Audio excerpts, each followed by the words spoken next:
I stumbled on something weird, I think, John. I'm intrigued. Nobody has come to me and said times that I've talked to somebody about what they want to sell, life-size dinosaurs. I haven't heard that before. Life-size Triceratops, $4,500, right in that wonderful sweet spot that I like to sell at. And I've had this happen to me personally. Their legal team will reach out to you and say, we think this stuff is trademarked by somebody else. Can you provide proof that it's licensed? My biggest thing holding me back from staying it's a good niche is I don't see a lot of brands there. Like a lot of suppliers. Like, it would just be fun. It's a fun niche. Hey, welcome to the Dropship Podcast. We're back today with another episode of Good Niche, Bad Niche. I stumbled on to something weird, I think, John, and I'm genuinely curious what you think of this one because it's something I never thought of. So we took the children shopping for me for clothes, which really made their day. And then we went over to the mall after that to try to, give them something to do. And we went to this toy store. And my 3-year-old son, he's about to be 4. He's on the spectrum for sure. He's more than a little autistic. He loves dinosaurs, and he knows the name of probably 100 different dinosaurs. And we walk in, and they have a life-size dinosaur in the front of this place. He's enamored with it. We end up walking around the store and finding every little dinosaur and him naming all of them as well. But we kept coming back to this big one. And I asked the cashier, I was like, hey, how much for Triceratops over there?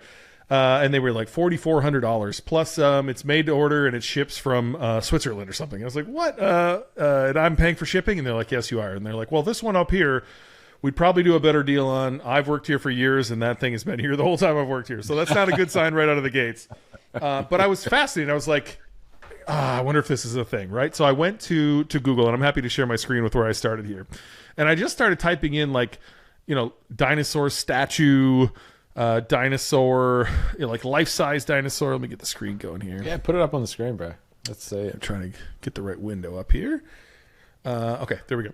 So I, dinosaur statue. I started typing in, and I see some statues. Cool. These prices. They hit the right spot. I put in life size, and what I noticed, this is one of the first things that came up was like a Gardevoir plush. I know there's some Pokemon people listening. They're like, yeah, Gardevoir, fuck yeah. I had no idea what this was. I had to ask my stepkid, who's way into it. He didn't know who it was, so that's probably not a good sign. But look at that, 9,900 searches a month are looking for this life-size Gardevoir plush, which is on eBay for $1,500. I think you could go down a whole rabbit hole of just life-size. And start working there, like life-size Tetris. I would imagine that's not a cheap game. It's probably in no man's land, but it's probably not a cheap game. But I bet you could go down this life-size rabbit hole. Happy to circle back here if you want to before we do this. Is Snorlax? Is that also a Pokemon? Yeah, I think it's a Pokemon.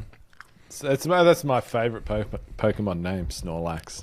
Okay, that's like the best name ever. It's so good. I don't know. Yeah, I don't know anything about it. The volumes on some of these, like life-size Tetris, $2,900 a month. I mean, that's not nothing.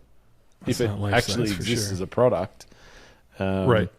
Doesn't look like Google's got much in that actual vein, but I bet you if you do life size and then hit A, you're going to get a bunch. Again, another Pokemon. Dude, that's wild. Yeah. Life size anime figure. Okay. Let's try B. You get life-size Barbie. Again, a lot of branded stuff here, which I think you'll see later on as well. But, life-size Batman, life-size Barbie. There's another Pokemon, life-size Bulbasaur. I think you could go down this rabbit hole of probably every single one of these letters and start finding... Life-size Chucky doll. $2,900 a month. Look at that. I think they make it. God, that brings back childhood memories right there. Doesn't it? Dude, look at this one. Are you what? You can put anything on Etsy. That doesn't look anything like Chucky. That's wild. All right, look at that, dude. That's nuts right there. $2,300 in the Child's Play box. Yeah, some of these are freaky, dude. Yeah. Anyway, I think you could go down the list here, and probably have. And look, I'll show you some other stuff that maybe changes your mind here. But out of the gates, are you intrigued at least to keep digging further? I'm intrigued to dig further because one, like you said at the start, it's a pretty unique idea, right? I mean, nobody has come to me and said, in all the times that I've talked to somebody about what they want to sell, I want to sell life-size, plushies, life-size statues, life-size dinosaurs. I haven't heard that before. Yeah, look at these. And so anytime I hear something I haven't heard before, which is fairly rare these days, I'm like, oh, okay, yeah, I got to check that out because it could be really cool. There could be a big opportunity there that's pretty wide open. So yes, I would want to dig more, but also I'd want to dig more because it's super kooky, right? And what does that mean? Super kooky means there's going to be some people who are also super passionate about these things, right? And that, from a marketing perspective, that's like generally speaking what you love to see. Like when you've got a really identifiable passion-based thing that only super weirdos are into, that make like, and I don't say that in a derogatory way whatsoever. If you're super into life-size Sailor Moon statues, good for you. I'm all for that. But like, that's super easy to market to that person as well. Like that's way easier marketing and a way easier method of selling than like selling, something that everybody uses, like a refrigerator or whatever. Like it's just so much easier. And so anytime I see that like you, that automatically kind of pricks my ears up and I'm like, oh yeah, okay, let's go and look at this. Like, because the next step is of course like, yeah, it looks like a great idea and it sounds like a great idea, but is it actually feasible? Is it actually a great idea? And when we're talking about it from like looking at this, it would certainly suggest that in this space, private labeling could be a really great idea, like particularly on those life-size plushies, right? Like I reckon you can get them made pretty fucking cheap. Like let's be real. A life-size Pokemon plushie made somewhere in Asia, probably not going to cost you a lot of money to get out of a factory, right? And like you saw ones there for sale for like $1,000, which is insane. There is no way they cost anywhere near $1,000 to produce. Yeah. And so, from that side of things, hey, yeah, maybe there's some cool private label or products that you could bring out yourself. But from a high ticket dropshipping perspective, there's obviously some specific questions that you would need to be able to answer to verify whether this sort of an idea would actually play out from a high ticket dropshipping perspective. Like as in, you've got to be able to find some suppliers for the things, right? Which that would probably be my biggest question about this one at this point is like, are there actually multiple suppliers who have a good quality product that they can reliably fulfill and they're actually warehoused in the US? Because certainly some of these websites I see here, they're probably coming from overseas, probably. eBay, things on eBay, usually it's a one-off, like that person's only got one of them that they're selling. They might not have a lot of them. And so that would be my main question here that I would be digging into. The price points look fantastic. They're not going to be hard to ship.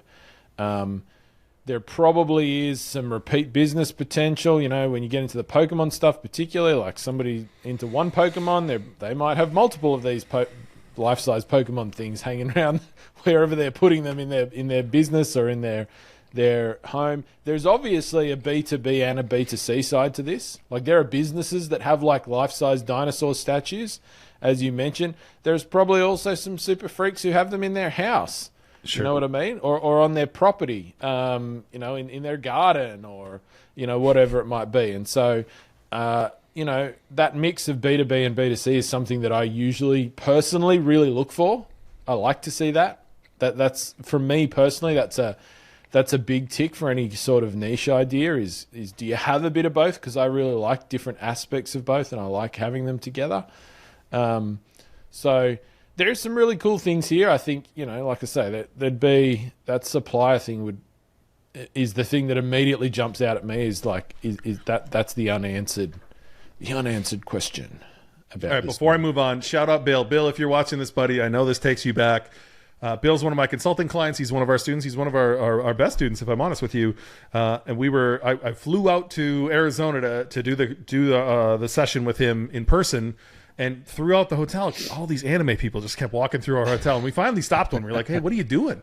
And they were like, oh, the anime conference up the street at the Marriott or whatever. And so Bill and I walked up there. We just walked in and we ended up standing next to a police officer who was like cracking jokes with us. And he calls a girl over and was like, this guy thinks you look beautiful. Can you have a photo? Ends up taking a photo with Bill.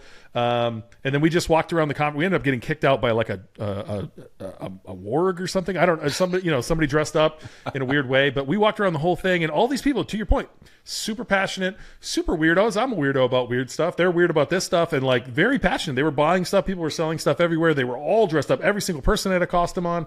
I guarantee there's multiple people who would love this one-piece BOA Hancock one-to-one life-size. You know what I mean? Like there's going to be people who buy this stuff. So perhaps down this alley or the Pokemon alley, it's going to be maybe something you need licensing for or strategic partnerships for. But if you can get your foot in the door, man, the Pokemon one is super interesting to me because there's volume upon volume upon volume there. But even this one, $1,000 a month for a life-size anime figure. All right, let's go back to the dinosaurs just real quick. So doing the dinosaur one led me to this. This is basically what was in the store that day, was this life-size Triceratops, $4,500, right in that wonderful sweet spot that I like to sell at, where you're in the $3,000 to $5,000 range. Assuming your margins are any good, and you can move these, this should be a wonderful place, right? Pay via wire transfer, get 2% discount. This is definitely an old school website, which I also like to compete against when they see stuff like that. Sure. But, this also might be someone who's making it here at life-size statues and prop rentals. So back to your supplier point, I worry about that. However, this site got me very, very excited in different ways in the licensing category, right? So if you can find somebody who can make this and drop ship for you, like this might be the one. So let me give you for instance, John, I knew somebody back in the day who they decided they were going to drop ship I don't even know what you call like signage for restaurants or for buildings or whatever, right? So it'd be like this metal work letters with light bulbs in the middle to make the letters. And so she would just take the custom order, and then she worked with somebody like this, just Joe Bag of Donuts in his garage, who does metalworking and light stuff, and he would make every order for them. And that guy would drop ship the orders to her customers. She would just take the custom order, whatever. That's not the drop shipping we teach at Dropship Breakthru per se, but it 100% works. It's a business you can absolutely run. I know she was doing quite well with it, and I think this could work the same. If you could be the marketing arm of this type of company, they have the licenses to get out in front of this, and you just need to go run ads on DC comic statues, Disney and Pixar statues, Star Wars statues, movie statues. The traffic part of this should be really fucking easy. Yeah. The sales part might be a little harder depending on pricing, but if they can do the fulfillment for you, this might be the rare scenario where I would tell you maybe you do only need one or two suppliers. This isn't going to be a big brand thing. This isn't, you need 19 brands of pellet grills to put on your pellet grill site. Because some of this stuff like this Disney Mr. Incredible at $10,000. Here's some animal statues that have, some interesting... I don't know what this is. This a cow in an Elvis outfit turned into a table? Elvis cow. Okay. The king cow. Okay, got it. That's so random. American cow, fucking bald eagle statue. Like, there's just so much stuff on this site that I couldn't stop just clicking around. And I imagine, just like we saw for the Pokemon, the traffic that's there for, a life-size Mr. Incredible or like a Mr. Incredible statue. There's probably volume there. I haven't gone to look and verified this. But I bet there's stuff around these. Look at these Star Wars characters, dude. Oh, yeah, Star Wars, man. Holy crap. Yeah. Look. So, like, how do I get in front of these people? Because I can tell just by their website they don't know how to do marketing. And, like, how can I be their marketing arm? Because this seems like a fun game to play. Maybe we should just not release this episode and go call these people, John. I'm not sure. Yeah, no, I agree. I would have absolutely no doubt that this is not a branded niche, right? Going back to what you were saying, like, you're probably right. I mean, you could do this with only a handful of suppliers, and absolutely. But people are searching by what the thing is, what it looks like, and that's your main keywords, like Stormtrooper sculpture or Stormtrooper life-size statue or something like that. That's going to be your things. And so I think you're absolutely right. The licensing side of it and whether these things have a copyright that applies to them and whatnot, that's absolutely something you would have to think of, because you can get yourself into some trouble there if you've got it wrong. But this is somebody drop shipping it on Walmart right there. Yeah. And so yeah. Well, it's that company. LM Treasures selling it. That's the company. That is the company. That's this one, yeah. Yeah, selling it via Walmart. For everybody who says that dropshipping's dead, blah blah blah. Look at this; it's happening right on Walmart, one of the biggest retailers in the whole world. It's this one, right? They're selling it for $1,000 more on there. Yeah. Why wouldn't you? And so, anyway. Yeah. What do you think? What do you think of this life-size market, John? Do you think could this be fun or no? Oh, it's 100%. It could be so much fun. Like, imagine just the fun you could have. Like, it would just be fun. It's a fun niche, right? I mean, yeah. People are Especially buying if you're into this stuff. Yeah. People are buying this stuff to have fun with it. If you got into it, there's a lot. There would be so much. I got $21,000 Decepticon sculpture. Like, I mean, there's some tangents here as well, right? Like these metal sculptures. I mean, they're different things. Dudes make them, and they're. Dude, what? Oh yeah, I've always wanted a LeBron silicon head. Sweet. Oh, these are weird. These guys are obviously renting these things out as well. They're there in California. They probably use them in all sorts of ways for ads and things like that as well. I'd say they got like the masks down the bottom there. Head bust. I want to sell this shit for them. Yeah, this is crazy. I mean, it's all super intriguing, I've got to say. And I can certainly see there's a market here for a lot of this stuff for sure. And maybe you're right. Maybe it's not your traditional high-ticket dropshipping business. But there's definitely a business here for sure. And they clearly have all the licenses, right? Like you're going to have to find somebody who has them already so that they can lend them to you. I think there's probably that in a lot of different industries too, like a lot of companies that have the licenses for sports that you can apply the sports to your products. And and I'd say they definitely would have some sort of license there because that site, unless I'm wrong, let's see here, that site is it's on Shopify. So if you were selling this stuff on Shopify and you didn't like that, the Shopify's legal team definitely with things like movie stuff or like Avengers stuff and I've had this happen to me personally. Their legal team will reach out to you and say, we think this stuff is trademarked by somebody else. Can you provide proof that that it's licensed? And if you can't say yes, they just shut you down, like basically on the spot. And if you've got payouts that are due to you, they hold them and everything. If you're selling unlicensed gear, so that literally happened to me once. Different types of products, but so I'd say just given the amount of stuff they have and how a lot of it flows from a movie or a TV show or something or something like that, I'd say like Disney and Pixar, like they get all over people about trademark stuff, licensed stuff, and so I would find it hard to believe that this isn't licensed, a lot of this stuff. Dude, I bet even these, this is no man's land, but I bet they move like crazy. You might not make any money on them drop shipping them, but I bet those move like crazy, man. 350 is a sweet spot, Such easy products to sell too, right? Because I mean, it's just that like there's no technology to it. They're probably super easy to ship, these ones. You know what I mean? Like people can just go, like you don't need big product descriptions or anything to sell them. It is what it looks like, right? Look at that thing. I mean, that's not going to cost much to ship in a box.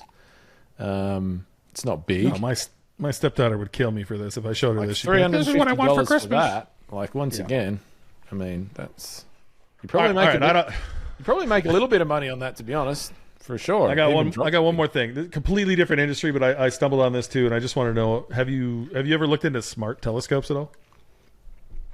Well, I've definitely looked at telescopes and other, kind of optical things plenty of times over the years. It's not an uncommon one for people to come to me and say, "Hey, John, should we sell in this niche, this sort of astronomy kind of niche?" And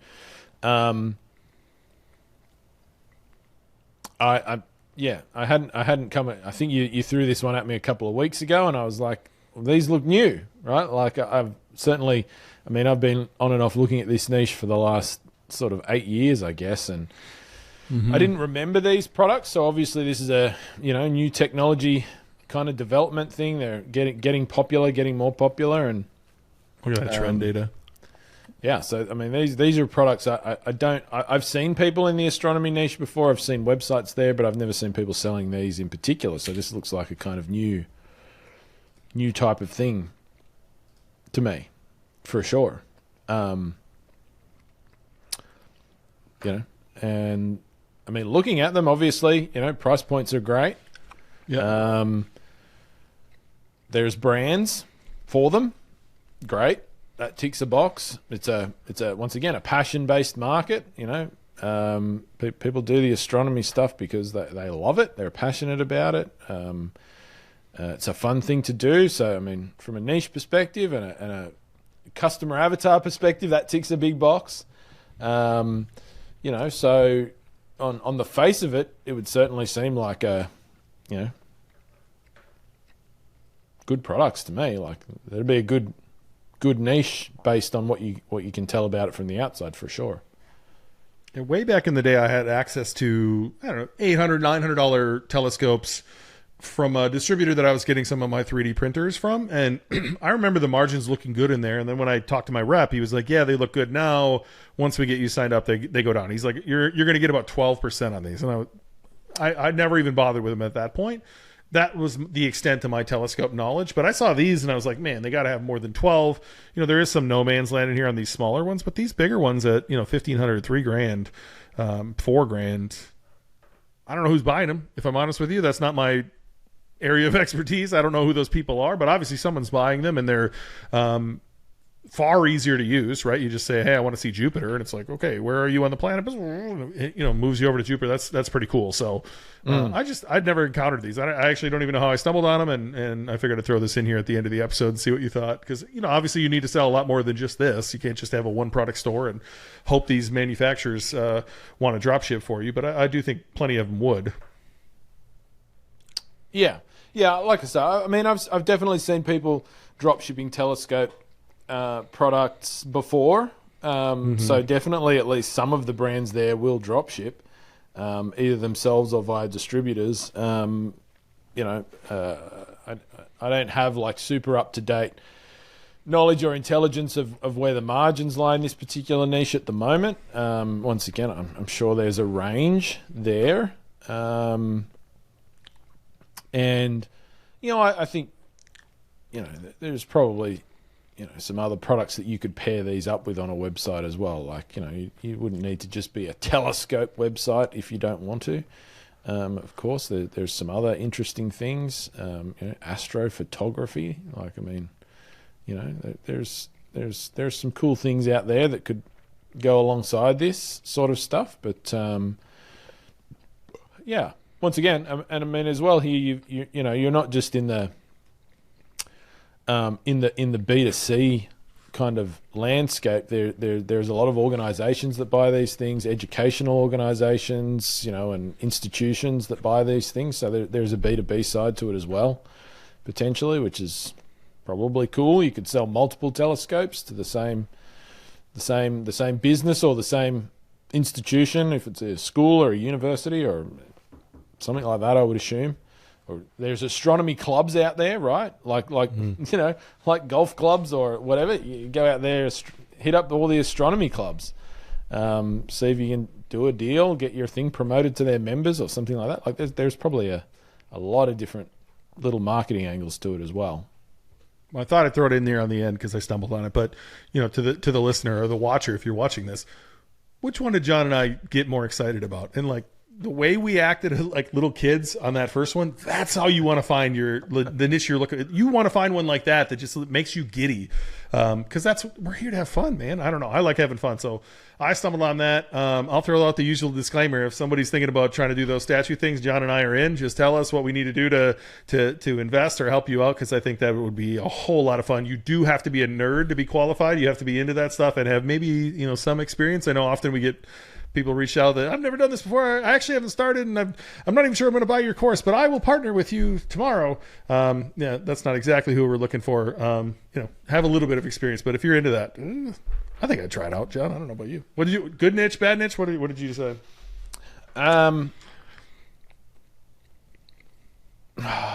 Like, Interesting niche. interesting niche. Yeah, like I say, with the life-size statues and that sort of thing, my biggest thing holding me back from staying it's a good niche is I don't see a lot of brands there. Like a lot of suppliers, which we usually look for. Now, like you said, maybe it's you do it slightly different here because you're less worried about branding and that sort of thing because it's more about the product. So that might not be a deal breaker, but yeah, like everything else, yeah, good niche. If I put that one question aside, yeah, definitely good niche. Whether you can work out the supply bit, that might make it a bad niche because it just might not be viable if you can't get anybody to let you sell their products. But that aside, I mean, like I say, even if you couldn't, I'm intrigued with the idea of like how much can we buy Pokemon plushies for made in China on bulk? Can we put 50 of them in a warehouse and sell them for $1,000 each? So there's no rules in the United States. There's no rules on reselling an item. Like, let's say like Pokemon, you need a license to sell that. There's no rules that says we absolutely need a license unless we clearly state we are not Pokemon, and that like if we buy them at cost from somewhere, even if it's like retail cost, and then we raise our prices and we become the store, we can sell them for whatever we want. We just have to, you can pick their colors. You can call us Jokemon. You can't be too specific, right? But you have to clearly state we are not this brand, and then we can sell them too. So I think there's ways around this, and maybe it's not the high ticket dropshipping angle, but much like you, John, I think we could riff out an idea to make any of this stuff work if we really wanted to. So I don't know. This has me very intrigued. It feels like a weekend project to like just call these guys and be like, hey, here's my experience. I can whip up a website this weekend. I bet I can move some product for you. What do you say? Let's, you have nothing to lose here. Yeah. I don't know. I'm going to say good niche. Good niche. Wherever the screen is here. Good niche. All right. If you guys have one that you stumble across that you think John and I should geek out about, send it our way. We'd love to have it. Throw one in the comments if you want us to check one out on the next episode.